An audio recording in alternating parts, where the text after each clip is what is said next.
Hi friends, आप सबका फिर से स्वागत है हमारे चैनल टेक्नोलॉजी एंड टेक्निक में। तो आज हम आप सबके लिए एक ऐसा टॉपिक लेके आए हैं जो आप सबके लिए बिल्कुल इम्पोर्टेंट है। मतलब चाहे आप फार्मा बैकग्राउंड से हो, चाहे नॉन फार्मा बैकग्राउंड से हो, अगर आप ह्यूमन हैं तो आपके लिए इतना इंटरेस्टिंग टॉपिक है कि आप बोलोगे कि हाँ, वाकई में हमें इस टॉपिक की ज़रूरत थी।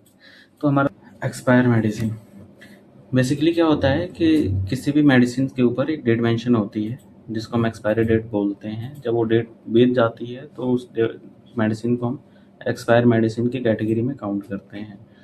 तो आप सबने देखा होगा कि जब भी हम मेडिकल स्टोर पे जाते हैं, मेडिकल स्टोर वाला पहले चेक करता है कि 2 महीने बचे हैं एक्सपायरी को, 3 महीने बचे हैं। हम खुद भी देखते हैं कि 2 महीने बचे हैं, अभी इसको मत दो। 6 महीने बचे हैं, इसको मत दो। तो क्या है ये, एक्सपायर के बाद क्या हमारी मेडिसिन खराब हो जाती है, यूज के लिए रहने वाली है? आज हम इसी बात पर डिस्कस करेंगे। तो आइए चलते हैं अपने टॉपिक की तरफ। तो चलो इस बात को हम साइंटिफिक तरीके से जानते हैं। फर्स्ट ऑफ ऑल हम आते हैं एक्सपायरी डेट के ऊपर। आखिर एक्सपायरी डेट होती क्या है, क्यों मेंशन की जाती है किसी भी प्रोडक्ट के ऊपर? एक्सपायरी डेट जो है वो एक कंपनी की तरफ से गारंटी होती है कि इतने टाइम पीरियड तक जो उनका प्रोडक्ट है वो सेफ रहेगा, वो इफ़ेक्टिव रहेगा। इस चीज़ के लिए वो एक डेट मेंशन करते हैं जिस दिन तक हम यूज़ कर सकते। लेकिन इसका मतलब ये तो नहीं है कि एक्सपायरी के नेक्स्ट दिन जो हमारा मेडिसिन है वो ज़हर हो जाए, हार्मफुल हो जाए, हमारे लिए पॉइज़न बन जाए। मेनली होता क्या है, जो हमारी एक्सपायर मेडिसिन होती है उसके साथ सिर्फ 3 चीज़ें ही होती है।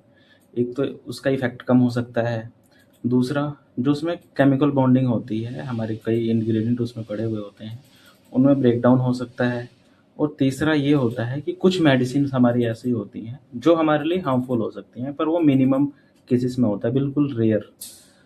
और चौथा ये है कि जो हमारे लिक्विड या एंटीबायोटिक जो भी मेडिसिन्स हैं हमारी, जो भी हम ओरल लेते हैं, वो काफ़ी ज़्यादा डिग्रेड होती हैं। तो कौन सी मेडिसिन्स हमारे लिए इफ़ेक्ट करेंगी और कौन सी मेडिसिन्स इफ़ेक्ट नहीं करेंगी, इसमें क्या है कि जो सिरप है, इंजेक्शन है, आई ड्रॉप है या फिर एंटीबायोटिक है, ये अवॉइड ही करना चाहिए हमें आफ्टर एक्सपायरी लेने के लिए। और इसके अलावा जो भी हमारे टैबलेट है, कैप्सूल हैं, वो हम ले सकते हैं, पर मैं रिकमेंडेड नहीं करूँगा इसके लिए। अगर आप ले रहे हैं तो डॉक्टर के प्रिस्क्रिप्शन से ही।